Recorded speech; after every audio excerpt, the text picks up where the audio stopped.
Of the 17 U.S. cities bidding to host World Cup games, Seattle deserves to be one of the 10 FIFA selects. 3 cities from Canada and 3 more from Mexico are already guaranteed to host. It has the resources, it has the scenery, and it has one of the more rabid soccer fan bases. They had Conor McGregor confidence and Richard Sherman self-assurance. When often replaced, "If we can't wait," seemed more the theme than "we shall see."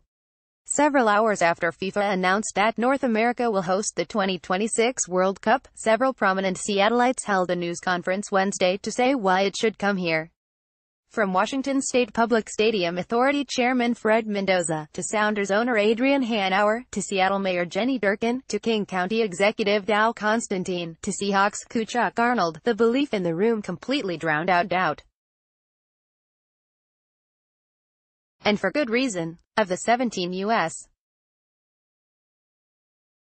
cities bidding to host World Cup games, Seattle deserves to be one of the 10 FIFA selects. 3 cities from Canada and 3 more from Mexico are already guaranteed to host.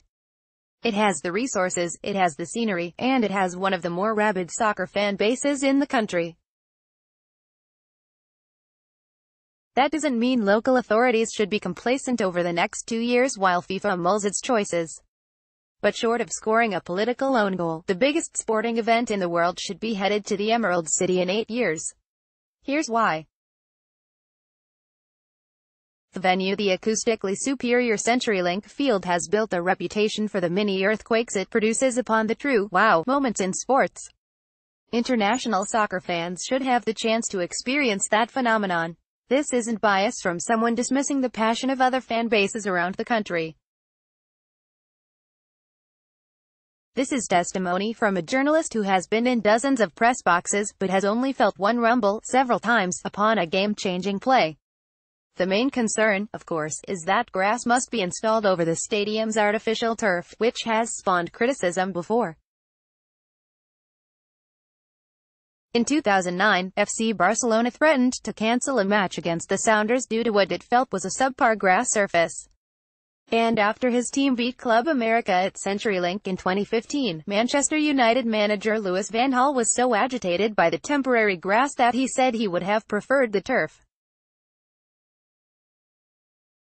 Fortunately, nobody complained during Copa America in 2016, when there was much more time to cultivate the grass at CenturyLink.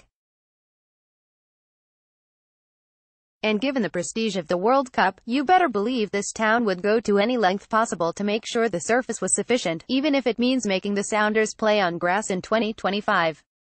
The location, the landscape of the Pacific Northwest can't be replicated in any other part of the country, and seeing how Portland and Vancouver each forewent a World Cup bid, Seattle would have the region to itself. If the U.S. wants to show off during the World Cup, which every country that hosts it does, Mount Rainier mixed with the Puget Sound and Seattle skyline is a foolproof crowd pleaser. That said, the geographical argument against our city is that its isolated nature would make travel on teams and city-hopping fans burdensome. Does anybody want to watch one match in Seattle one day then fly out to Miami? But if this were such an issue for FIFA, why did it choose Manaus as a host city in 2014, when it was more than 1,400 miles from the next closest host city in Brazil? Does anyone really think travelers from Australia or Nigeria or Russia are going to care about flying an extra few hundred miles once they get here? Likely not. The local fan base, the Sounders, lead the MLS in home attendance nearly every year, and it's not just because of the size of CenturyLink Field. After the world's most prominent soccer matches, Nielsen regularly shows Seattle to be among the country's most voluminous TV audiences. We've also got another fanatical soccer city in Portland, 170 miles south, but more than anything, Seattle sports fan recognize the magnitude of the moment. When Kelsey Plum was scorching all of women's basketball for the Huskies last year, HEC would sell out in support. When the Washington baseball team reached the College World Series over the weekend, it supplanted the Mariners' hot streak and Earl Thomas's holdout as the story of the day. Call Seattle fair weather if you want to, but it shows up when it needs to. For that reason and many more, the World Cup should show up here in 26.